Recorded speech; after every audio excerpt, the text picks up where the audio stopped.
सपने बहुत ऊंचे रखिए, लेकिन साथ में एक भाव मन में लेके चलना चाहिए, मैं तो लेके चलता हूँ, मेरा ख्याल है सबको लेके। मतलब दुनिया का कोई भी व्यक्ति, अगर आपको लगता है कि नरेंद्र मोदी हमेशा मोटिवेटेड रहते होंगे, या स्वाधीनता संग्राम में महात्मा गांधी हमेशा या नेहरू जी हमेशा मोटिवेटेड रहते होंगे, तो ये बेकार की बात है। सिकंदर तक मोटिवेटेड नहीं रहता होगा, उसको बीच बीच में घबराहट होती होगी, निराशाएं होती होंगी। मोटिवेशन से रिलेटेड बहुत सारे लोगों ने सवाल किया है कि वो बहुत निराश हो जाते हैं और बहुत कठिन परिश्रम के बाद निराशा हाथ लगती है, कई बार अप डाउन लगे रहते हैं, अप्स एंड डाउन। तो इसके लिए मैं राजस्थान के एक स्टूडेंट हैं मूलाराम जी, उन्हें आमंत्रित करूंगा, वो आपसे डायरेक्ट सवाल पूछें। ठीक, मूलाराम जी पूछिए। नमस्कार सर, सबसे पहले तो आपको।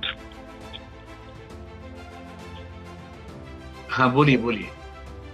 जी सर नमस्कार, मैं एक ग्रामीण पृष्ठभूमि से हूँ और मेरी एजुकेशन है वो इतनी अच्छी नहीं रही है, शुरुआती एजुकेशन।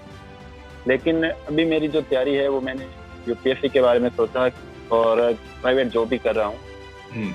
कभी कभी तैयारी करते हुए लग रहा है कि तैयारी अच्छी हो रही है, लेकिन कभी लग रहा है कि तैयारी में कहीं न कहीं कमी है।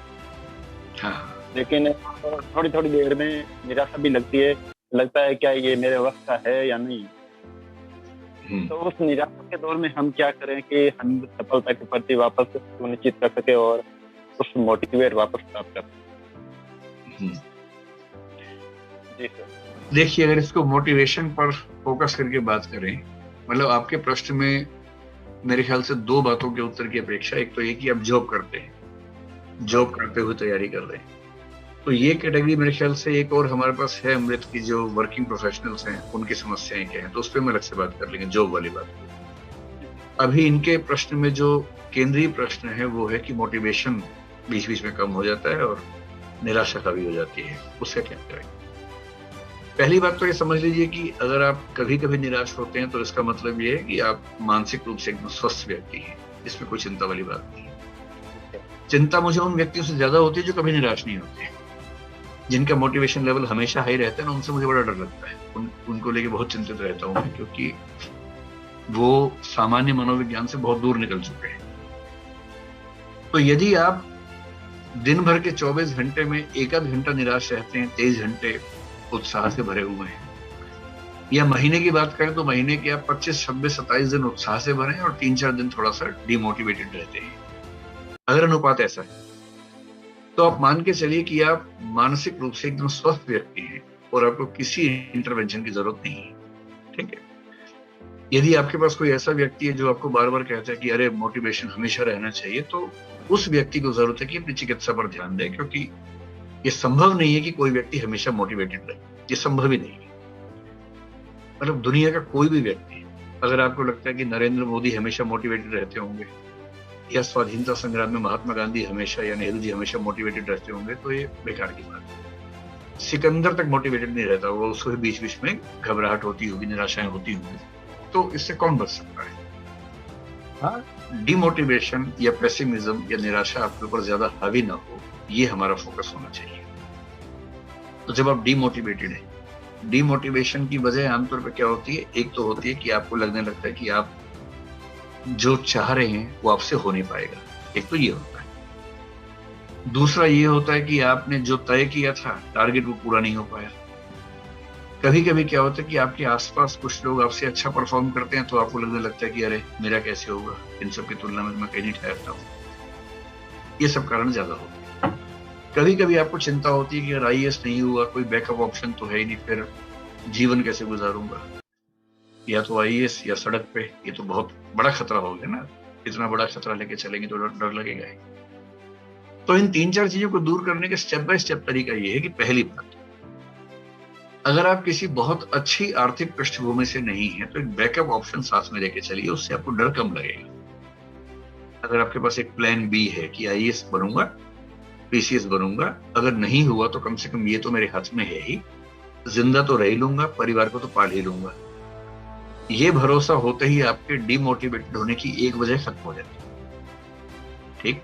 दूसरा, मैंने देखा कि बहुत बच्चे इसलिए डिमोटिवेटेड होते हैं कि वो तुलनाएं बहुत ज्यादा करते हैं दोस्तों से, जो रूममेट्स हैं या पड़ोस के लोग हैं, और पड़ोस वाले उनके मजे ले रहे होते हैं झूठ बोल बोल के कि मैंने तो इतना पढ़ लिया, हम तो 18 घंटे पढ़ते हैं एक दिन में, हम तो ये करते हैं, हम तो वो करते हैं। तो ऐसे लोग जो आपको बार बार डिमोटिवेट करते हैं, उनसे जितना दूरी बना सके बेहतर। रहीम कह रहे हैं, रहीमन ऐसे नरम सो बैर भरी ना प्रीति, काटे चाटे श्वान के दुरु भांति भी प्रीति। अब जो व्यक्ति बुरी प्रकृति का है ना, उससे दूर रहिए, जो आपको परेशान करता है उससे दूर रहिए। वो तो खैर बहुत कठोर बात कह गए हैं कि जो कुत्ता होता है वो चाटे तो भी खतरा है, काटे तो भी खतरा है, दूर रहिए। कोई वो आपसे दोस्ती बढ़ाए तो भी दिक्कत है, दुश्मनी करे तो भी दिक्कत है। ऐसे व्यक्तियों के आसपास रहिए जो आपको मोटिवेट करते हैं, जो आपके दोस्त थोड़ा सहारा दे। पेरेंट्स से बात कर लीजिए, कुछ अच्छे दोस्त बचपन के हैं, उनसे लगातार संपर्क में रहिए, व्हाट्सएप पे बातचीत करते रहिए। एक वो है। तीसरा, टारगेट्स बनाइए मानवीय किस्म के। मैंने देखा है कि बच्चे टारगेट्स बनाते हैं पढ़ाई के जो एकदम दैवीय किस्म के टारगेट्स होते हैं। उनका टाइम टेबल देख के लगता है कि 24 घंटे में 2-4 सेकंड छोड़ के सारा फिक्स कर दिया है पढ़ाई को लेके। तो ऐसे टारगेट्स रखिए जो अचीवेबल हो, ऐसा शेड्यूल बनाइए जो मैनेजेबल हो, जो इंसानी किस्म का हो। दिन भर में 1 घंटा कम से कम रखिए गप मारने के लिए दोस्तों के साथ। 2-4 अच्छे दोस्तों, खूब हंसी ठिठोरे कीजिए, खूब गप्पे मारिए, बढ़िया। और वो गप पढ़ाई के बारे में नहीं, ये नहीं कि उसमें इजराइल में क्या चल रहा है, फिलिस्तीन में क्या चल रहा है। वो गप एकदम अपने बारे में, दोस्तों के बारे में मारिए कि उसकी जिंदगी में क्या चल रहा है, उसकी बात बनी कि नहीं बनी, इस तरह की बातें जो इस उम्र में शोभा देती है। जब मन ठीक रहेगा ना, मशीन बन के इस एग्जाम की तैयारी नहीं कर सकते, क्योंकि ये एग्जाम 2 दिन का नहीं है, 2 साल का एग्जाम। आप 3 दिन के लिए मशीन बन सकते हैं। ग्रेजुएशन का एग्जाम है, 7 दिन का एग्जाम है, 7 दिन मशीन जितना पढ़े पास हो गए।